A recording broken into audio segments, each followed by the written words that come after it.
Hello and welcome to Toy Polloi 2 and another sticker recreation video. I was recently asked by a subscriber if I could help with one of their projects, which was to fix up a vintage Takara R2-D2 wind-up toy. The toy was missing a couple of stickers, and I had a quick look online to see what these stickers looked like originally, and they didn't seem too complicated, so I said I would be happy to help them out in their project. They were able to provide me with really detailed measurements of the toy and where all the stickers should be and how big those stickers should be. So I was able to use those as a basis to get the scaling right. I created a file in Photoshop which was the correct scale and then pasted in parts of the photographs that I had found online.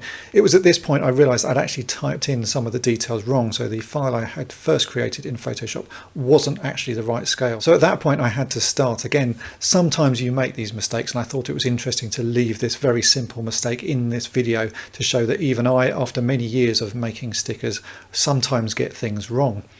Once I'd actually got the scale correct, it was then actually quite a simple process, because the front sticker for this R2-D2 is really very simple. It just consists of the two blue panels, so I only have to make one of those and flip it to get the other one, and then the sticker is done.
The rear sticker was a little bit more complicated, as it used a version of the Star Wars logo I had not seen before. The middle section of the Star Wars logo looked like a traditional version, but it had these extra sort of flashes added to either side.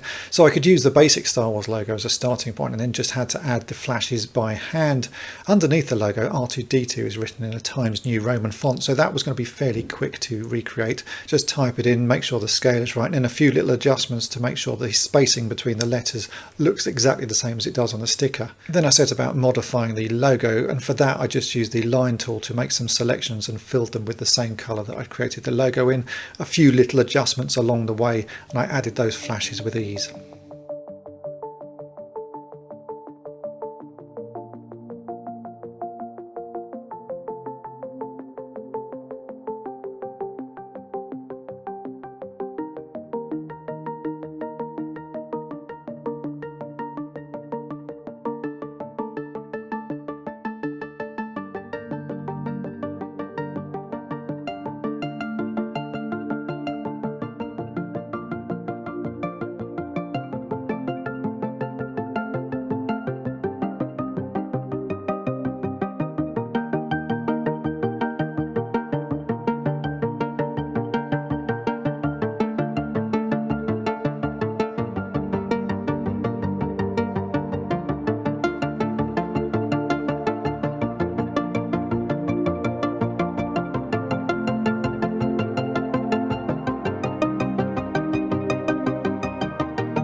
The final thing to do was add the small TM logo that sat underneath the Star Wars logo.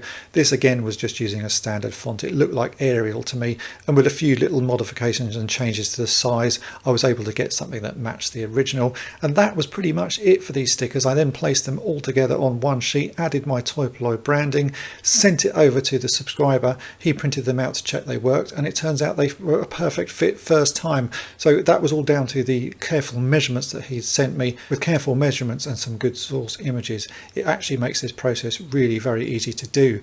These files are now available on toypolloi.com for free, so if you have a version of this Wind-up Takara R2-D2 and need to get replacement stickers, head there, print them out onto clear sticky backed printer paper, and you'll be able to get your figure looking as good as new.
Hopefully this video has been of interest to you. If it has, then make sure to hit the subscribe button and tap the bell to be notified each time I upload a new video.